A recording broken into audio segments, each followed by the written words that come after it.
The teacup trembled slightly in my hand, not from age, though my knuckles were gnarled and stiff, but from what I'd just seen in the corner of my eye. A flicker of movement, subtle, but unmistakable. Her fingers had hovered too long over my glass, her eyes pretending not to notice. But I saw her. I always see. The scent of cinnamon and chamomile drifted upward as I raised the cup, but I didn't drink, not yet. My daughter-in-law Leela had already taken a sip from what she thought was her own. I had switched them just before she came back from the kitchen. She didn't notice. Not that she ever really noticed me. Let me take you back, before the moment where the world slowed and cracked open like an old tree limb in winter. My name is Marion Dorsey. I'm 71 years old, a retired schoolteacher with a love for poetry and a memory like a bear trap. I raised my only son, Eric, after my husband died in a construction accident when Eric was 9. It was always just the two of us, me and my boy. He was sensitive, thoughtful, too kind for this world. That kind of goodness makes a person vulnerable, and like any mother, I wanted to protect him. Always. Eric met Leela 6 years ago. Beautiful, yes. Tall, confident, the kind of woman who wore red lipstick to breakfast and knew how to make people feel like they owed her something. Eric was swept off his feet. I didn't blame him at first. Love is like that. A fever dream in disguise. But Leela was sharp where he was soft, cold where he was warm. She never laughed with her whole face. Her eyes never joined the party. They married quickly, too quickly. A courthouse wedding, no family. Just a photo of Eric smiling too hard in a borrowed suit and Leela next to him, looking victorious. From the beginning, she made it clear that I was to keep my distance. Holidays were awkward. Visits were scheduled like doctor appointments. Eric, poor soul, tried to balance it all. His job, his marriage, and me, the relic of his past life. But the calls became fewer, the dinners shorter, the silences longer, and I could feel something turning in Leela. Something sore, something dangerous. Then, a month ago, Eric collapsed at work. They said it was a heart condition. But I knew better. My boy had never been sick a day in his life. He survived his father's death, school bullies, and sleepless college nights. He didn't just fall over at 35 without a reason.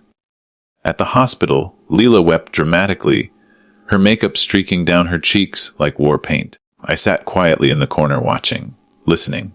Her grief was too rehearsed, too theatrical, and when she stepped out to make a call, I followed her. I shouldn't have heard what I did, but I did. I told you it wasn't enough. He's still breathing, isn't he? She hissed into her phone. That was when I knew. She was trying to kill my son. Slowly, quietly, in a way that could be explained away. And she wasn't working alone, so I started watching. Recording. I installed a small camera in my handbag, and every time she visited me, because Eric had asked her to keep Mom company, I paid attention. I noticed how she never drank from her cup until I'd taken a sip. I noticed the bitterness in my tea, the nausea afterward, the fog that crept into my brain like mist on an old dock. And now, here we were. This afternoon, Leela had come with a homemade peach tart, smiling with too many teeth.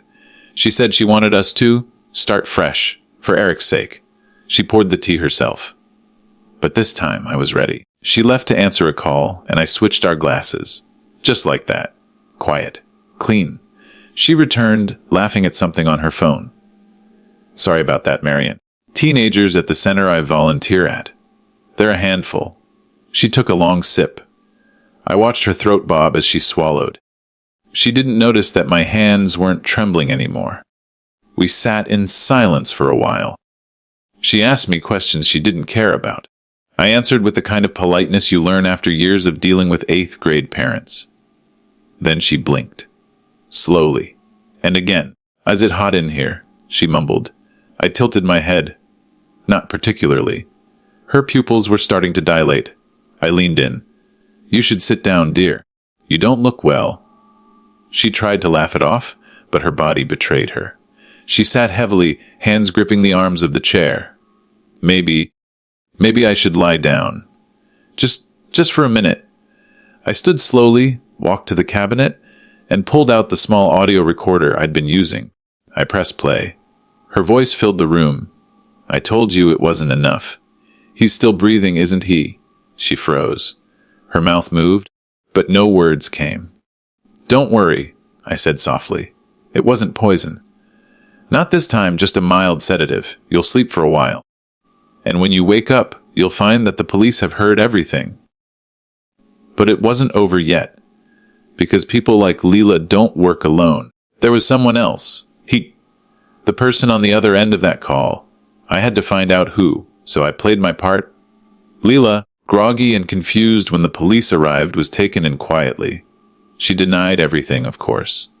But the audio recording was enough to hold her. For now. Eric, still recovering in the hospital, was heartbroken. Not just by her betrayal, but by his own blindness. We cried together, and for the first time in years, he let me hold him like I used to when he was a boy. That's when he told me about Andrew. A new friend Leela had introduced him to 6 months ago. A financial advisor. Charming, knowledgeable. The kind of man who helped Eric move his savings, his insurance. Even signed him up for a new life insurance policy. One that named Leela as the sole beneficiary. I followed the trail. I met Andrew. Or rather, he met me. He showed up at my door 3 nights after Leela's arrest.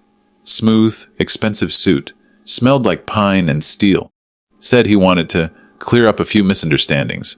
I invited him in, made him tea. And I didn't switch the cups. He sipped carefully. His eyes watched mine like a hawk. "You're a clever woman, Marion," he said. "But clever only goes so far." I smiled. "So does arrogance." We talked, and I recorded it all. His mask slipped just once, but it was enough. Enough to hand the police more than just suspicion.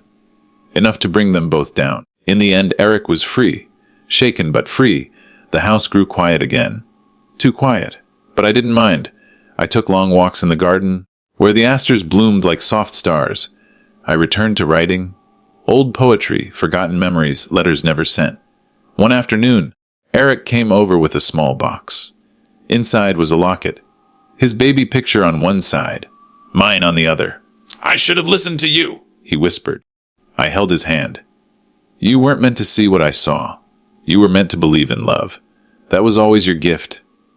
He smiled, tears in his eyes. "So what's yours, Mom?" I looked out the window where the wind played with the last of summer's leaves. "Mine," I said. "Mine was never letting that gift be taken from you. We all think we know the people closest to us. But sometimes the real poison is silence. And sometimes love means picking up the glass and looking hard at what's inside. Even if it means switching it when no one's watching. Because sometimes the only way to save the ones you love is to show them what danger really tastes like."